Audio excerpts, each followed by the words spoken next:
आज या ठिकाणी अनंत युवा प्रतिष्ठानच्या वतीने आपण जगाला हेवा वाटावा असं अनंत अंबानी साहेबांचं काम आहे। साहेबांनी आजवर पूर्ण देशामध्ये नाही तर अख्ख्या जगामध्ये असंख्य गोरगरीब लोकांना एक आशा दाखवलेली आहे।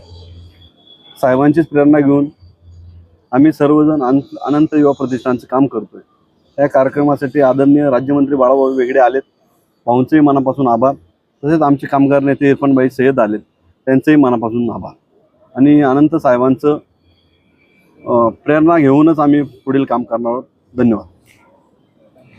येथे अनंत अंबानी प्रतिष्ठान व आमचे मित्र माजी नगरसेवक शेखरभाऊ ओवाळ व अनुसाई प्रतिष्ठान यांच्या माध्यमातून विद्यार्थ्यांना शाळा वाटप व शालेय साहित्य वाटप व बरेच अपंग जे विद्यार्थी आहेत त्यांच्यासाठी स्ट्रेचर असतील, बाकीच्या हँडल्स असतील चालण्यासाठी त्यांना व व्हीलचेअर्स ह्याचं वाटप करण्यात आलं। हे वाटप करण्यासाठी खास करून आमचे स्नेही माजी मंत्री बाळाभाऊ वेगळे व सर्वच त्यांचे शेखरभाऊचे मित्रपरिवार मोठ्या संख्येने उपस्थित होतात। आज आपण सर्वांनी पाहिलं की पिंपरी चिंचवड शहर हे उद्योगधंद्यांच्या कामगारांची नगरी म्हणून ओळखली जाते। आत्ताच आपल्याला बाळाभाऊंनी सांगितलं की पुणे जिल्हा हे माहेरघर म्हणून ओळखलं जातं, पण आज जर बघितलं तर पुणे जिल्हा शिक्षणाचा माहेरघर म्हणून ओळखलं जातं, कामगार नगरी म्हणून ओळखलं जातं।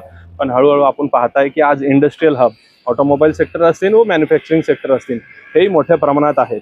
आज आपण पाहतो की बाहेरच्या राज्यातनं इथं येऊन लोक ज्या ज्या इंडस्ट्रीमध्ये काम करतात आणि जर आपले इथले शहरातले आपले स्थानिक भूमिपुत्र चांगले शिकले तर त्यांना दुसऱ्या राज्यात, दुसऱ्या जिल्ह्यात, दुसऱ्या तालुक्यात जाऊन काम बघायची गरज लागणार नाही। आणि असेच दानशूर व्यक्तिमत्व जे काहीतरी आपण समाजाचं देणं लागतं आणि त्या माध्यमातून जी विद्यार्थी उद्याचं आपल्या राज्याचं, आपल्या देशाचं व आपल्या जिल्ह्याचं भवितव्य आहे त्यांना आपण पुढाकार देऊन त्यांना सहकार्य करून खूप चांगला असा उपक्रम शेखरभाऊच्या माध्यमातून आज घेण्यात आला आहे। मी शेखरभाऊ ओवाळ व त्यांच्या सर्व मित्रपरिवारांना खूप खूप शुभेच्छा देतो व आपण असं सुंदरसा कार्यक्रम नेहमी घेत जा एवढे आपल्याला अपेक्षा।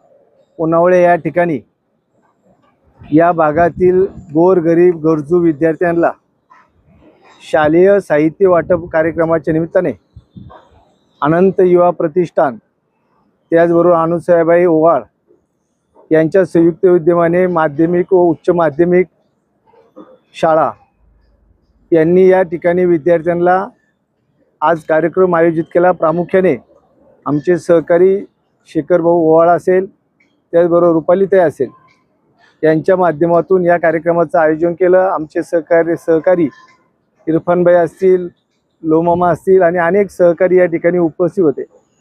खरं तर शिक्षण हे वाघिणीचं दूध आहे आणि विद्यार्थ्यांच्या आयुष्यामध्ये त्यांना शालेय साहित्याची गरज पुरवण्याचं काम आजच्या कार्यक्रमाच्या निमित्ताने होत असताना त्यांच्या आयुष्यातला सर्वात आनंदाचा क्षण आज या ठिकाणी आम्हाला पाहायला मिळाला।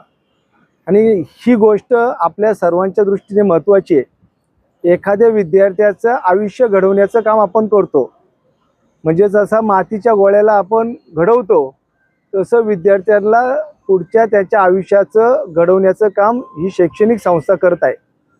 आणि अशा पद्धतीच्या चांगल्या उपक्रमामध्ये आम्हाला सहभागी होण्याची संधी मिळाली।